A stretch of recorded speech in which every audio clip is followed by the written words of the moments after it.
Brown's win in Massachusetts sending a big shock to the White House. Press Secretary Robert Gibbs reacting, saying Americans are angry. In fact, he said it several times.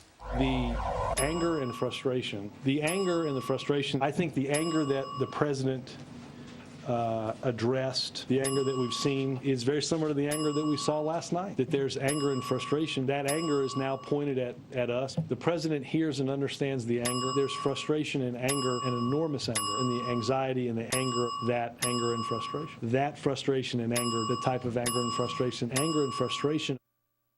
So you get the point. What can the Obama administration do moving forward to ease the minds of voters, or is it too late? Here for a fair and balanced debate are Stephen A. Smith, syndicated radio host of Fox Sports, and Richard Socarides, former senior advisor to President Clinton. Good morning to you, sir. How are you? That was nothing, because the president took it yesterday to a new level, saying fight in one word or another 20 times yesterday. Why does he think this message is going to resonate with the American people now? I have no idea. That's my answer. The fact is that considering everything that has transpired over the last year or so, I mean, you know, you had the economy just plummeting before our very eyes. The American people, particularly in Massachusetts, New Jersey, and Virginia in recent elections, all spoke up and said, jobs, jobs, jobs. That's what we want to focus on, not on universal health care, not on cap and trade. And unfortunately, that's not a message that resonated with the White House. So for him to come out after what transpired in Massachusetts just a few days ago, quite honestly, it's mind-boggling that he would say that. Is it too little, too late? Well, you know, I look at that clip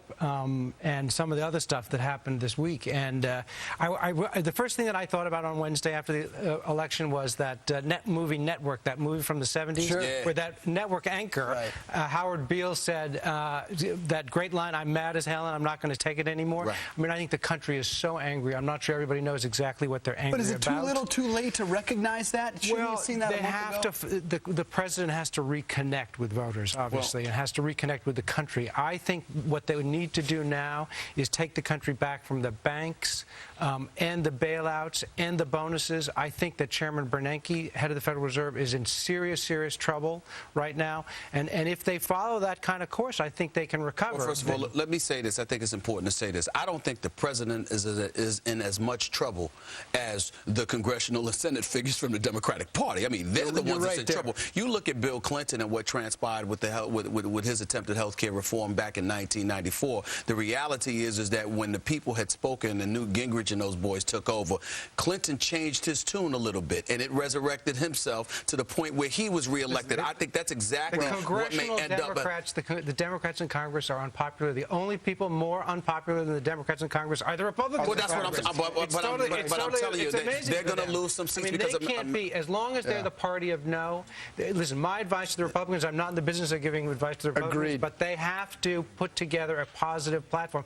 They have to figure out their yes. Wait a minute. The smartest thing they could do right now is to come up with their own health care plan. Yeah, but what I'm saying to you is, regardless of what they need to do, it doesn't negate what the Democrats have not done. And the fact that the American people are just wiping them out of office every day. Every day as we speak, you don't hear too much that's positive about the Democratic Party right now. That's just a fact. You don't. All right, well, much more with these two gentlemen when we return.